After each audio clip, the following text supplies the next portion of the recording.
சமூக நீதிக்கு நாங்க தான் பாதுகாவலர்னு சொல்றீங்க.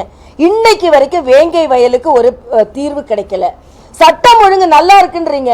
செல்வ பெருந்தகை கேட்க மாட்டார், நான் கேட்கிறேங்க. திருநெல்வேலி மாவட்ட தலைவர் கொலையுண்டு 3 வருஷம் ஆச்சு, ஏன் கண்டுபிடிக்கல? ஆக என்ன சட்டம் ஒழுங்கு இருக்கு? இன்னைக்கு முதலமைச்சர் பேசுறத பார்த்தா இன்னொன்னு எனக்கு ரொம்ப வருத்தமானது என்னன்னா, பெண்களுக்கு உதவித்தொகை அவங்க விடியல் கையெழுத்து இலவச பயணம் தான். அவங்களுக்கு விடியல் பயணம், அதுக்கு தான் நான் முதல்ல கையெழுத்து போட்டேன்னு. விடியல் பயணம் கையெழுத்து போட்டீங்கன்னா பெண்களின் வாழ்க்கை விடியலையே. இன்னைக்கு 28,000 ரூபாய் அவர்கள் அதனால சேமித்து இருக்கிறார்கள்ன்றாங்க. ஒரு குடும்பம் டாஸ்மாக்கு செலவழிக்கிறது 30,000 ரூபாங்க. தனியார் நிறுவனம் ஒரு கணக்கீடை செய்திருக்கிறார், 25,000 30,000 ரூபாய் டாஸ்மாகிற்கு ஒரு குடும்பத்திலிருந்து போகிறது அப்படின்னு.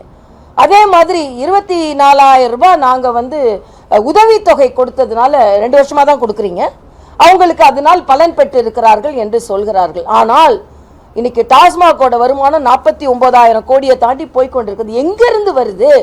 கொடுக்குறீங்க, அக்காட்ட கொடுக்குறீங்க, அண்ணன்ட்டு டாஸ்மாகில் நீங்கள் வாங்கி கொள்கிறீர்கள்.